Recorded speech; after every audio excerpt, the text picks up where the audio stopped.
back. Well, tens of thousands of video cameras are embedded throughout the city. They capture the movements of thousands of people who live in and visit the city every day. But there are new concerns about what information some of those cameras can collect and what's being done with your personal images. 7 on Your Side investigative reporter Dan Krauth shows us why. You can walk down just about any street in New York City and have multiple cameras pointed at you from multiple angles and not even know it. But they're not all just regular cameras.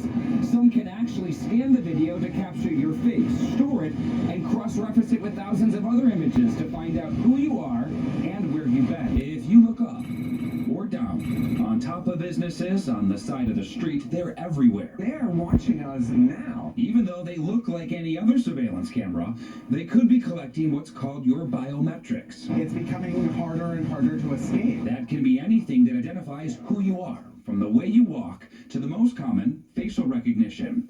Companies can use it to track who's shopping.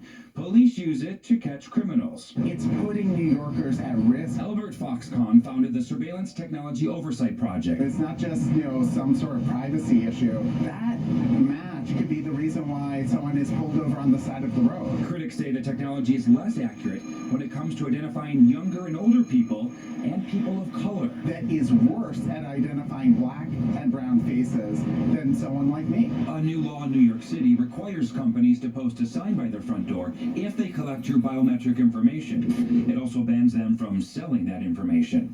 It does not apply to government agencies like the police. The NYPD has used it tens of thousands of times, but they refuse to give us any information on how their system works. State lawmakers are trying to take the city law one step further. We don't want to head toward being a 24/7 police state. They're proposing a law that would ban the technology altogether in New York and create a task force on how to use it safely. There are many accuracy concerns. The NYPD says it doesn't scan faces in real time.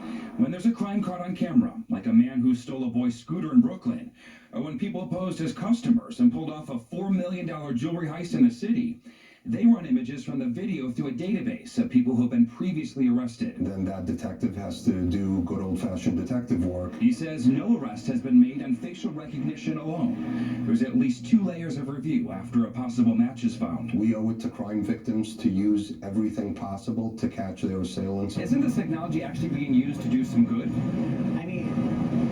I reject the idea that we need facial recognition in our society. He believes it can hurt us the same way it can help us. Dan Krauth, Channel 7, Eyewitness News.